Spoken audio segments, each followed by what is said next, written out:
Hello अस्सलाम वालेकुम। सर्वेच encyclopedia में तव्हां सभिनी खे ख़ुश आमदीद चऊं था कैंडिडेट्स। असां हिकु अहम टॉपिक पढ़ूं था जंहिंमें असां पैसिव वॉइस सिखंदासीं, सिंपल प्रेजेंट टेंस जो। इन खां पहिरीं मां तव्हांखे एक्टिव ऐं पैसिव जे विच में फ़र्क़ु ॿुधायो आहे। अॼु असां सिंपल प्रेजेंट टेंस जो ॾिसंदासीं त पैसिव वॉइस कहिड़े तरीक़े सां करे सघिजे थो। ऐं ॾिसो, पैसिव वॉइस लाइ तव्हांखे ज़रूरी आहे त जेको तव्हांखे जुमिलो हुजे उन में हिकिड़ो ऑब्जेक्ट बि हुजे, मतिलबु जेको वर्ब हुजे उहो ट्रांज़िटिव हुजे। जंहिंमें ऑब्जेक्टिव न हूंदो उनजो पैसिव वॉइस तव्हां न करे सघंदो, ठीकु आहे। ऐं पैसिव वॉइस लाइ तव्हां लाइ ज़रूरी आहे त वर्ब छा हुजे, ट्रांज़िटिव हुजे, मतिलबु उन में को न को ऑब्जेक्ट हुजे। हाणे सिंपल प्रेज़ेंट जो असां कयूं था पैसिव वॉइस, त सिंपल प्रेज़ेंट जा कुझु मां जुमिला खणा थो, उन खां पोइ मां तव्हांखे ॿुधाईंदुमि त कहिड़े तरीक़े सां उनजो पैसिव थी सघे थो, ठीकु आहे। सिंपल प्रेज़ेंट जा ॿ टे जुमिला लिखी था वठूं पहिरें। ऐं ॾिसो, मूं तव्हांजे साम्हूं 4 ई जुमिला लिखिया आहिनि। आई play guitar, they sell books, she cleans the office, Alia eats the grapes. सभई ॾिसंदो, तव्हां गौर सां ॾिसंदो त सभई जुमिला छा जा आहिनि, सिंपल प्रेज़ेंट या प्रेज़ेंट इंडेफिनिट जा आहिनि। आई प्ले गिटार, मां गिटार वॼाईंदो आहियां। दे सेल बुक्स, उहे किताब खपाईंदा आहिनि। शी क्लीन्स द ऑफिस, उहा ऑफिस साफ़ु कंदी आहे। Alia eats the grapes, Alia जेके आहे अंगूर खाईंदी आहे। हाणे तव्हांखे सभिनि खां पहिरीं ख़बर हुजे त हीअ शक्ल कंहिंजी आहे, सिंपल प्रेज़ेंट टेंस जी शक्ल आहे।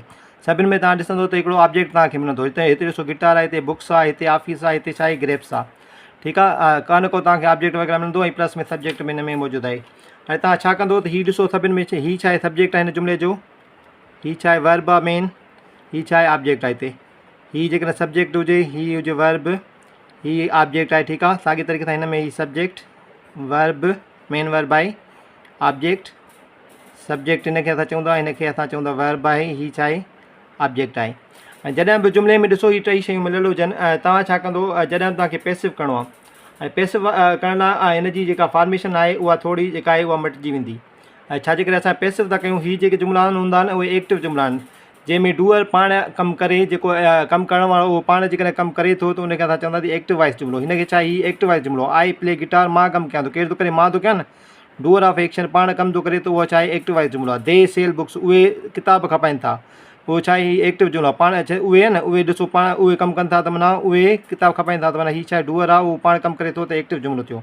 She cleans the office, subject पाण थो कमु करे। आलिया ईट्स ग्रेप्स, सब्जेक्ट पाण कमु करे थो, त माना इहो छा आहे, एक्टिव जुमिलो आहे। हिननि खे जॾहिं बि तव्हां पैसिव वॉइस जुमिले में जेकॾहिं तव्हां कन्वर्ट करणु चाहियो था, त पोइ असांखे सब्जेक्ट खे चेंज करिणो पवंदो ऑब्जेक्ट सां। हाणे हिते ॾिसो, ऑब्जेक्ट हिते आहे ऐं सब्जेक्ट ही आहे। हाणे ऑब्जेक्ट जी जॻह वठंदो सब्जेक्ट ई, सब्जेक्ट वठंदो जॻह ऑब्जेक्ट जी, जॾहिं तव्हां पैसिव वॉइस में कन्वर्ट कंदो। हाणे हिन जो जुमिलो मां ॾिसो, हिन जी खां पहिरीं मां वर्ब फॉर्मेशन हिते लिखी थो वठां, पोइ तव्हांखे मां ॿुधायां थो त कहिड़े तरीक़े सां इहो जुमिलो ठाहिबो आहे।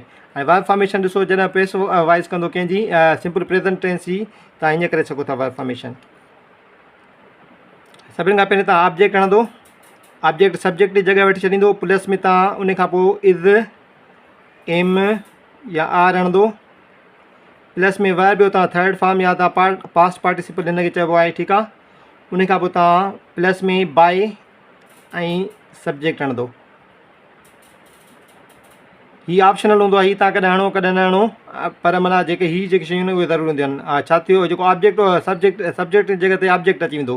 हिन जुमिले में जेको ऑब्जेक्ट आहे उहो सब्जेक्ट जी जॻह ते, हीअ ऑब्जेक्ट अॻियां अची वेंदो, ठीकु आहे। ॾिसो, हिन में ऑब्जेक्ट हिते हो जेको, इहो अॻियां अची वेंदो सब्जेक्ट वारी जॻह ते। उन खां पोइ इज़े मां लॻंदी, प्लस में वर्ब जो थर्ड फॉर्म लॻंदो, प्लस में बाय, उन खां पोइ तव्हां सब्जेक्ट खणी सघो था जुमिले जो हिकिड़ो। ऐं इन्हनि खे मां कन्वर्ट तव्हांखे करे ॾेखारियां, जीअं तव्हांजो कॉन्सेप्ट क्लियर थी वञे। मिसाल ॻाल्हि, जीअं हीअ जुमिलो ॾिसो, आई प्ले गिटार, तव्हांखे ख़बर आहे त ऑब्जेक्ट छा आहे, गिटार आहे। गिटार खे तव्हां सब्जेक्ट वारी जॻह ते रखंदो, ॾिसो मूं हिते रखियो आहे, ठीकु आहे। हाणे सब्जेक्ट वारी जॻह ते रखंदो, गिटार थींदो त गिटार लिखंदो, गिटार, ठीकु आहे। हाणे गिटार अची वियो। हाणे गिटार जे हिसाब सां इज़ एम आर हणंदो। हाणे ॾिसो, जेको ऑब्जेक्ट गिटार सिंगुलर आहे न, सिंगुलर आहे, त तव्हां इज़ या एम या आर मां तव्हां छा हणंदो, इज़ हणंदो, गिटार इज़। हाणे ॾिसो, मेन वर्ब कहिड़ो आहे, ई प्ले आहे। हाणे ठीकु आहे, हिन खां पोइ इज़ एम आर वर्ब जो थर्ड फॉर्म, हमेशह जेको मेन वर्ब हूंदो हमेशह पैसिव वॉइस में थर्ड फॉर्म लॻंदो आहे। प्ले जो थर्ड फॉर्म छा थींदो, प्लेड, गिटार इज़ प्लेड। हाणे इन खां पोइ तव्हां जेको सब्जेक्ट आहे, हीअ जेको तव्हांजो सब्जेक्ट आहे, इहो तव्हां बाय सां ॻाल्हाए सघो था, बाय। हाणे हीअ छाजे करे, हीअ ऑब्जेक्ट जी जॻह ते अची वियो आहे। हाणे सब्जेक्ट, त हाणे हिन में आई जी जॻह ते छा हणंदासीं, असां ऑब्जेक्ट प्रोनाउन हणंदासीं, by me. Guitar is played by me, guitar मुंहिंजी तरफ़ां वॼायो वेंदो आहे, गिटार मुंहिंजी तरफ़ां वॼायो वेंदो आहे। साॻे तरीक़े सां हिन में ॾिसो, जेको हीअ सब्जेक्ट आहे उहो ऑब्जेक्ट जी जॻह ते हली वेंदो। हीअ जेको सब्जेक्ट आहे ऑब्जेक्ट जी जॻह वठंदो, हीअ जेको ऑब्जेक्ट आहे उहो छाजी वठंदो आहे, सब्जेक्ट जी जॻह वठंदो। हाणे छा थींदा, बुक्स अॻियां अची वेंदा, छा थींदो, बुक्स, हाणे ॾिसो बुक्स खां पोइ छा आणो असांखे जेको ऑब्जेक्ट तव्हां अॻियां खणी उन खां पोइ इज़ एम आर तव्हांखे ज़रूरु हणी आहे। इज़ एम आर मां बुक्स सां गॾु छा लॻंदी, छाजे करे हीअ बुक्स आहिनि किताब आहिनि त असां इन सां हणंदासीं आर।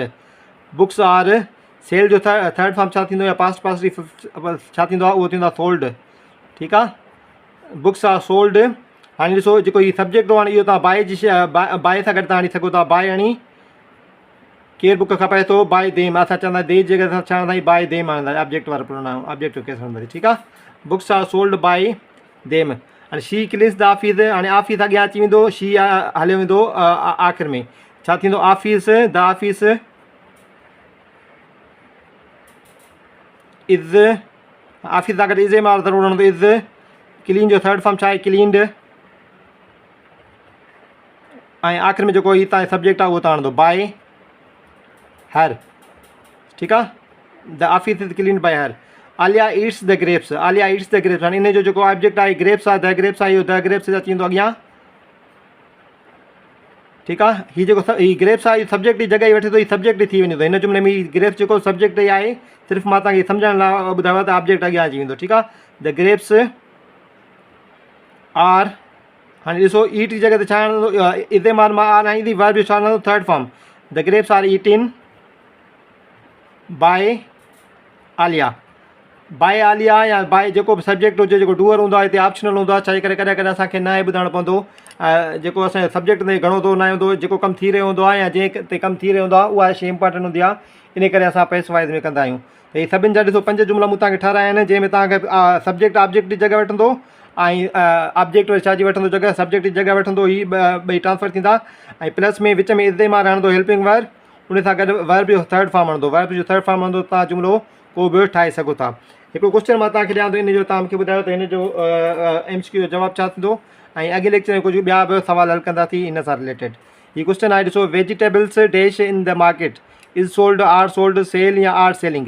हाणे हीअ बि सिंपल प्रेजेंट जे एक्सरसाइज़ में वरितल आहे। हिन जो ऑप्शन सही करेक्ट करे ॿुधायो त हिन जो आंसर करेक्ट कहिड़ो थींदो। तव्हां पंहिंजो ख़्यालु रखिजो, महिरबानी, अल्लाह हाफ़िज़।